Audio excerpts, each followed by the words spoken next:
रागले to all of you. मैं हूं फ़खर यूसुफ़ज़ई और आप देख रहे हैं डिबेट विद फ़खर। आज की डिबेट में बात करेंगे बहुत सारे वैसे तो इश्यूज़ चल रहे होते हैं, बहुत सारी खबरें होती हैं जिसके हवाले से बात होती है, लेकिन SCO summit Shanghai corporation organisation के हवाले से एक बड़ी इम्पोर्टेंट ये साल वैसे चल रहा है क्योंकि इंडिया जी20 को भी होस्ट कर रहा है। इसके साथ-साथ इस सीओबी की होस्टिंग भी हिंदुस्तान के पास है।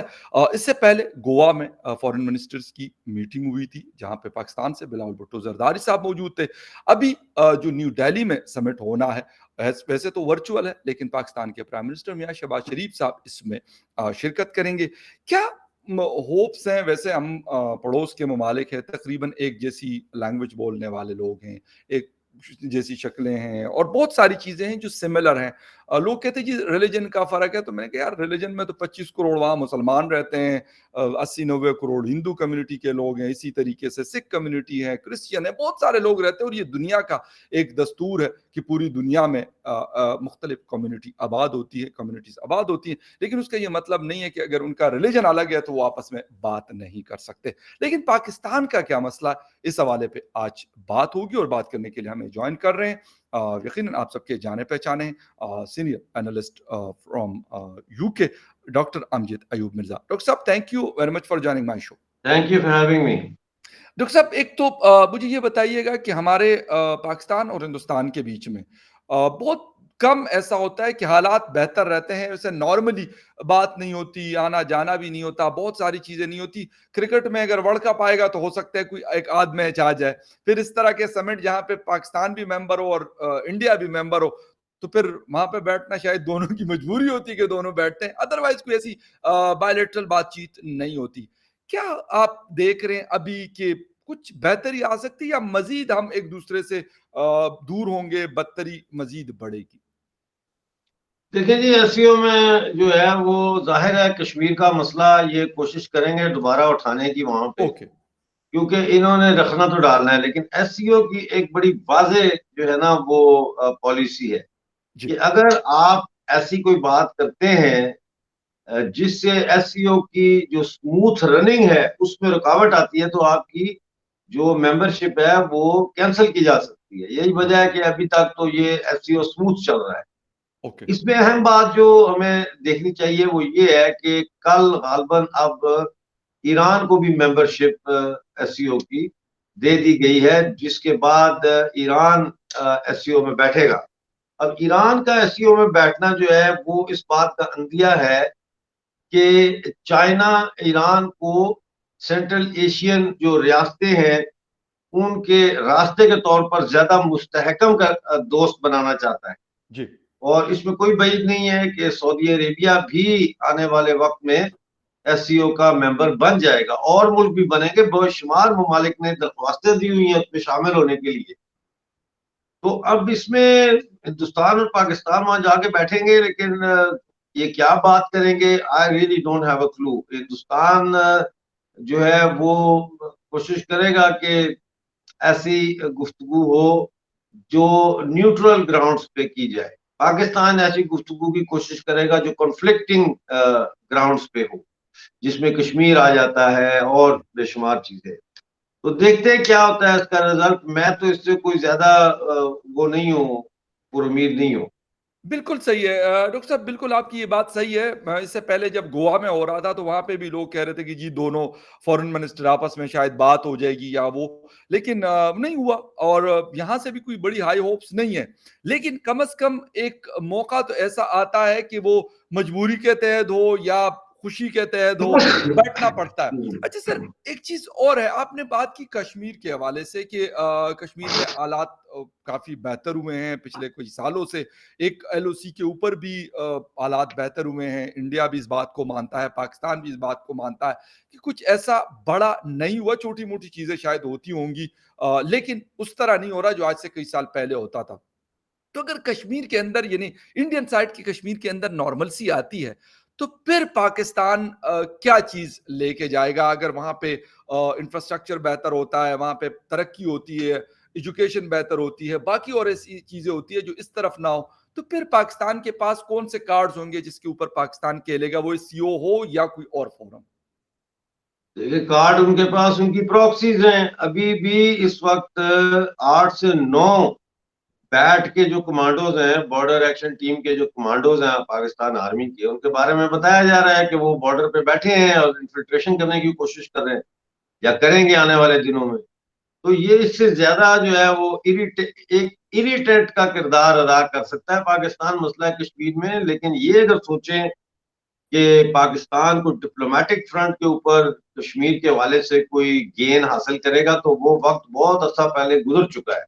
अब तो ये है कि अ, अगर अमेरिका में जो अगले साल इलेक्शन आ रहे हैं, डोनाल्ड जी। ट्रंप का इस वक्त लग रहा है कि ज्यादा चांस लग रहा है कि बिल्कुल। जो बाइडेन के मुकाबले में कि डोनाल्ड ट्रंप की फतह होगी। तो इसके नतीजे में फिर, और उधर इंडिया में भी इलेक्शन आ रहे हैं, हाँ, बिल्कुल, तो बिल्कुल। इस तरह से मसला कश्मीर पे दुनिया भारत के मौकफ की ज्यादा तायद अभी भी कर रही है और आने वाले वक्त में ज्यादा करेगी।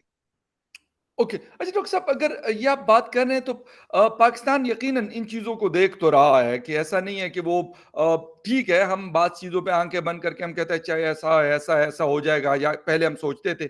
आपको लगता नहीं कि पाकिस्तान की कश्मीर पॉलिसी में काफ़ी बड़ा शिफ्ट आया है? ठीक है, एक हद तक यूनाइटेड नेशन में या कहीं और बात होती है, लेकिन जो आज से अगर हम 10 साल पहले या 5 साल पहले जितना एक ज़ोर देते थे, अब शायद वो नहीं दे रहे। नहीं नहीं, जहां मौका मिलता है वहां ये जरूर जो है खंजर घोंपते हैं कमर में, अच्छा। ऐसी बात नहीं है। और अभी ये जो इन थोड़ा सा 2 साल से सीज फायर चल रही है हुँ। लाइन ऑफ कंट्रोल जी, पे, जी। वो एक तो अफगानिस्तान की वजह से कि अफगानिस्तान में इन्होंने घुसपैठ करके तो तालिबान को इंतजार में लाना था, तो इधर उनको जरा खामोशी चाहिए थी। जी। और दूसरा ये कि जो थोड़ी बहुत खामोशी नजर आती है उसकी वजह ये है कि कश्मीर में, जम्मू कश्मीर में इंडियन गवर्नमेंट, आर्मी, पुलिस और स्पेशल फोर्सेस ने मिलके जो है बहुत ऑपरेशन किए हैं। और उसके नतीजे में जो जिहादी तंजीमें थी और पाकिस्तान की जो प्रॉक्सीज थी, उनके बहुत सारे स्लीपर सेल बस्ट किए हैं। जो सिक्योरिटी ग्रिड है लाइन ऑफ कंट्रोल पे, उसको बड़ा एनहांस किया है। वहां पे कैमरे लगाए हैं, ड्रोन सर्वेलेंस हो रही है। तो उस बड़े पैमाने पे घुसपैठ नहीं हो पा रही इनसे हुँ। कि कोई बहुत बड़ा वहां पे तबाही मचाए। इन्होंने G20 पे कोशिश की थी जहां फोर्स के जरिए, लेकिन वो इतनी एक्सपोज हो गई कि फिर वो नहीं कर सके। और G20 के ऊपर अगर ये करते, पाकिस्तान करता, तो फिर इंटरनेशनल लेवल पे बहुत बड़ा बैकलैश आना था पाकिस्तान के लिए, क्योंकि लोग बेवकूफ तो नहीं है। तो जब इतनी सारे दुनिया के ममालिक के नुमाइंदे वहां आके इजलास कर रहे हैं और आप वहां पे टेररिस्ट एक्टिविटी करते हैं, हुँ। तो फिर आप बहुत ही ज्यादा बैड बुक्स में चले जाते हैं। तो मैं समझता हूँ कि पाकिस्तान इस वक्त जो कोशिश कर रहा है वो ये है कि जो पाकिस्तानी कब्जे वाला जम्मू कश्मीर है, वहां पे मजहबी इंतहा पसंदी को फरोग दिया जाए। वहां पे लोगों के माइंडसेट में दो कौमी नजरिया और पाकिस्तानियत और इस किस्म की जो ये चीजें हैं, इनको ज्यादा मजबूती के साथ लोगों के जहनों में जो है बिठाया जाए। और अगर कोई पाकिस्तानी कब्जे वाले जम्मू कश्मीर का लीडर या कोई इवन के प्राइम मिनिस्टर अगर कोई ऐसी काम करता है जिससे लोकल लेवल पे लोगों को एम्पावर हुँ। किया जा सके, तो उनको वो फिर हटवा देते हैं। अभी तनवीर इलियास को 30 साल बाद बल्दियाती इंतखाबात कराने के जुर्म में अदालत की तरफ से तौहीन अदालत का हाँ, नोटिस दे के हाँ, बिल्कुल, फारिग कर दिया बिल्कुल, और बिल्कुल, पीडीएम की डिस्क्वालीफाई गवर्नमेंट किया बना गया। दी है वहां पे। अब जो आपके जो जिसे आजाद कश्मीर कहते हैं, वहां पे अब जो सरकार है उसमें वजीर पीपल पार्टी के भी हैं, नून लीग के भी हैं, फॉरवर्ड ब्लॉक जो पीटीआई में से निकला था उसके भी हैं। तो और डेवलपमेंट फंड नहीं दे रहे लोकल काउंसलर्स को यूसी। तो इस वक्त इनकी कोशिश ये है कि कोई तब्दीली जो है किसी लेवल पे भी स्टेटस को जी। में पीओजेके के तब्दीली ना आने दी जाए, और उसके ऊपर जो है वो जिहादी नैरेटिव, और जिस तरह पाकिस्तान आर्मी के ऑफिसर्स जाके लाइन ऑफ कंट्रोल पे जो कॉलेजेस हैं, स्कूल्स हैं, में जाके पॉलिटिकल लेक्चर्स देते हैं, ये सारी चीजें वो कर रहे हैं। अब ज्यादा तवज्जो उनकी इधर है कि इनको जेन इनके खराब करो। फिर आपने देखा कि हमारे बच्चे जो है वहां पे मदरसों से अगवा हुए और उसकी प्रेस कॉन्फ्रेंस भी सामने आई और उन्होंने कहा कि जी बच्चे मुदरसुदा गवा रहे हैं। अब वो 2 किस्म के बच्चे हैं, एक वो है जो बहुत छोटी उम्र के हैं, हुँ। दूसरे वो हैं जो ज़रा बड़ी उम्र के हैं। जो बड़ी उम्र के हैं उनकी वो जाली ट्रेनिंग करके उनको सरहद पार कराने की कोशिश कर रहे हैं, और जो छोटी उम्र के हैं उनको वो पाकिस्तान आर्मी को दे भेज रहे हैं, जहाँ पाकिस्तान आर्मी के फ्रस्ट्रेटेड जो फौजी है वो चाइल्ड मोलेस्टेशन कर रहे हैं उनकी। तो ये बहुत बड़ा केस है, इस पे पहले भी हमने बात की थी और लेटर भी लिखे थे यूनाइटेड नेशन को। तो ये हो रहा है पीओजेके में, पाकिस्तान लेकिन बस यही कर रहा है। लेकिन सर अगर ये सारी चीज़ें हो रही हैं, तो फिर नॉर्मल-सी कैसे आ रही है? अगर ये सारी चीज़ें जो आप बता नॉर्मलेंसी रहे हैं। नहीं आ रही ना, नॉर्मलेंसी तो सिर्फ उधर आ रही है, इंडियन जम्मू कश्मीर में आ रही है। पाकिस्तानी जो जम्मू कश्मीर है कब्जे वाला, यहाँ तो जी, नॉर्मलेंसी नहीं है। यहाँ तो मुजाहरे जारी हैं। अभी तो सिर्फ ईद की वजह से एक हफ्ता थोड़ा खामोश गुजरा है, लेकिन वहां तो यहाँ तो हर वक्त मुजाहरे हो रहे हैं। पेंशनें नहीं दे रहे उसके बारे में, तनख्वाहें नहीं मिल रही 3-3 महीनों से उसके बारे में, लोड शेडिंग के खिलाफ मुजाहरे हो रहे हैं, और आटे की सब्सिडी हमारी काट दी है उसके खिलाफ मुजाहरे हो रहे हैं। जी। नॉर्मलेंसी तो हमारे यहाँ बिल्कुल भी नहीं है। लेकिन सर अगर लोड शेडिंग की बात करते हैं, तो लोड शेडिंग तो अभी मैं मर्दान में था ईद से 1 दिन पहले। मर्दान पूरे में बहुत बड़े-बड़े मुज़ाहरे हुए, पेशावर में हुए, हंगू में हुए, कोहाट में हुए, बलूचिस्तान के कोलू, सिब्बी में हुए, बल्कि आज भी रोड बंद की थी उन लोगों ने, क्योंकि 18 घंटे तक लोड शेडिंग है। तो लोड शेडिंग वाला मुद्दा तो वो है कि मैं नहीं कहता कि ये सिर्फ़ कश्मीर के लोगों के साथ ज़्यादती हो रही है और खैबर पख्तूनख्वा के पश्तूनों के साथ नहीं हो रही, या बलूचिस्तान के बलोचों के साथ नहीं हो रही, या फिर जो साउदर्न पंजाब है वहाँ के पंजाब के लोगों के साथ, जो सराय की बेल्ट है वहाँ के साथ नहीं हुई। इवन कराची शहर वाले बेचारे वो उनकी चीखें निकली हुई है, कहते गर्मी बढ़ी है, लोड शेडिंग भी बढ़ा। नहीं, तो वो ये आपकी बात किसी हद तक सही है, जी, किसी हद तक सही है, लेकिन 100% सही इसलिए नहीं है कि जी, जी, तमाम पानी जो है जिससे बिजली पैदा हो रही है पाकिस्तान, जी, जी, वो तो उन दरियाओं से पैदा हो रही है जो कश्मीर से आ रहे हैं। मिसाल के तौर पर जी, हर साल पाकिस्तान को हम 1 खरब 59 अरब की बिजली देते हैं, जी, ठीक है ना? जी, वो पाकिस्तान ले जाता है हमसे, ये उसकी मालियत है, 1 ट्रिलियन 59 बिलियन रुपीज की बिजली। जी, अच्छा, मंगला डैम हमारे पास, सारे बिल्कुल। पावर हाउसेज हमारे पास, नीलम तो झेलम आपके सबसे पास है पहले तो सर, हमारे पास बिजली होनी चाहिए, नीलम झेलम आपके पास है, ठीक पूरा है ना? कश्मीर में, तो बिल्कुल, हमारी हमारी बिजली कहाँ जा रही है भाई? हमें क्यों नहीं मिल रही बिजली? ये ऐसे ही है जैसे कोरोनरी हार्ट डिजीज होती है, बिल्कुल यानी सही, कि जब दिल धड़कता है तो सबसे पहले खून तो दिल ही को सप्लाई किया जाता है बिल्कुल, वो ताकि वहीं ये से दिल फिर जिंदा आगे जाके रहे, सप्लाई होगा। और बाकी शरेयानों में बाद में बिल्कुल, जाता है खून। जी, बिल्कुल तो सही, ये हमारे दिल से धड़कती हुई बिजली जो है, ये पहले हमारे कुमकुमों को क्यों नहीं रोशन कर रही? बिल्कुल सही, बिल्कुल सही। ये सवाल, असल सवाल है। लेकिन तो इसका मतलब ये है कि अगर गिलगित बल्तिस्तान में और पीओजेके में 18-18 घंटे की लोड शेडिंग हो रही है, तो there is something very seriously wrong somewhere. मैंने कहा कि ये खैबर पुख्तनख्वा में, बलूचिस्तान में, सिंध में, इंटीरियर पंजाब, साउदर्न पंजाब में ये लोड शेडिंग हो रही है 18 घंटे तक, और यकीनन जीबी और कश्मीर भी इसी में शामिल है। मैं ये नहीं जी कहता कि जी। उनके पास कोई लोड शेडिंग नहीं होती और उनको बड़े 24/7 जो है वो इलेक्ट्रिसिटी मिल रही है। सर यही मसला है कि खैबर पुख्तनख्वा इस वक्त जो हाइड्रल से बिजली प्रोड्यूस कर रहा है, मोर देन 10,000 मेगावाट है। पूरे खैबर पुख्तनख्वा की डिमांड है 3,500 इन पीक आवर्स, यानी सख्त तरीन गर्मी में। लेकिन हमारे पास जो हमें बिजली मिल रही है बमुश्किल 1800 से 2000 मेगावाट मिल रही है। 1500-1600 का शॉर्टफॉल रहता है, जिसकी वजह से हम ये इस सख्त गर्मी में, यानी फील लाइक अभी कुछ दिन पहले 51 था। और यकीनन पूरे पाकिस्तान में इसी तरीके के हालात है, ऐसा नहीं है कि कोई बड़े ठंडा मौसम रहता है। ये मैं कहना इसलिए चाह रहा हूँ कि ये पूरे एक पाकिस्तान का मसला है। हाँ, बाकी इश्यूज़ कुछ ऐसे हो सकते हैं कि जो सिर्फ़ कश्मीर में हो सकते हैं या फिर सिर्फ़ जीबी में हो सकते हैं। सर नेक्स्ट 5 ईयर में जो इंडियन साइड का कश्मीर है, या ये जिसको हम मसला कश्मीर कहते हैं, कहाँ पे आपको नज़र आ रहा है कि ये मुकम्मल तौर पे ख़त्म हो जाएगा? जिस तरह अमेरिका एक सुपर पावर है, वो उस तरीके से अब उस पे बात नहीं करता। ओआईसी या फिर अरब लीग की अगर हम बात करते हैं सऊदी अरेबिया की, वो उस तरीके से बात नहीं करता। और भी बड़े सारे ऐसे लोग थे जो कुछ साल पहले बहुत ज़्यादा ज़ोर-ओ-शोर से पाकिस्तान के साथ खड़े होते थे, लेकिन अब उन्होंने मुकम्मल खामोशी इख्तियार कर ली। देखिए, ये 2024 का साल जो है, मैं समझता हूँ कि कश्मीर का जो ये जिसको आप मसला कहते हैं ना, ये 2024 इसके हल का साल है। अच्छा, 2025 लगा लें, बहुत अगर कोई डिले हो जाती है तो 2025 से आगे नहीं देख रहा मैं मसला है कश्मीर, वन वे और दी अदर। Right, right. हाँ जी। सही। अच्छा सर, एक चीज़ और है और वो ये है कि आईएमएफ ने हमें एक दफ़ा फिर 27वीं दफ़ा हमारे ऊपर उन्होंने ट्रस्ट किया है फाइनली, और उन्होंने हमें पैसे भी दे दिए हैं, बड़ी खुशी मनाई जा रही है, काफ़ी मुबारकबादियाँ भी दी गई हैं। क्या समझ रहे हैं कि सर और शायद दुनिया के हम वो कंट्रीज़ में से आज शामिल हो गए हैं कि जिन्होंने चौथी मतलब सबसे ज़्यादा लोन पकड़ा आईएमएफ से। कि वाक़ई ये खुशी का मुकाम है कि बहुत अफ़सोस का मुकाम है कि हमारे साथ पड़ोस में अफ़गानिस्तान किसी से लोन नहीं ले रहा, 2 साल से बेहतरीन सर्वाइव कर रहा है हमारे से बेहतर हालात में।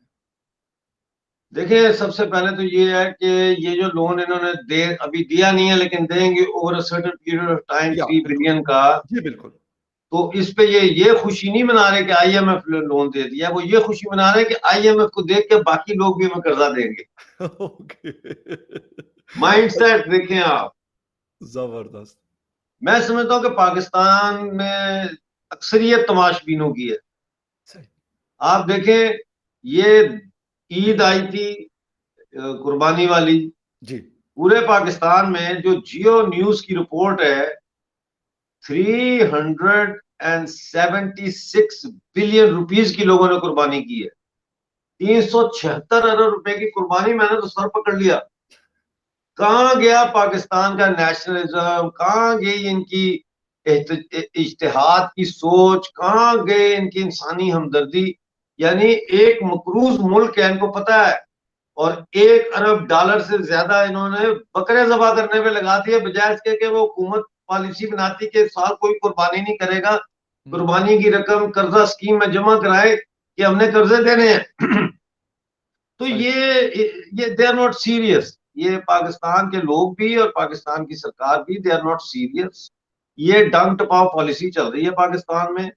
और ये आईएमएफ का लोन जो है, ये अभी आइंदा आप जब जाएंगे बेल आउट के लिए तो आपको हो सकता है 5 बिलियन का लोन चाहिए हो, क्योंकि कर्जा एक ऐसी चीज है कि उस पर सूद लगने की वजह से बिल्कुल। आपकी एक तो जरूरतें पूरी नहीं होती। वक्ती तौर पर आप हाइपर चेज पे गाड़ी ले लेंगे, मोहल्ले में लोग बिल्कुल, देखेंगे वाह जी वाह, बिल्कुल।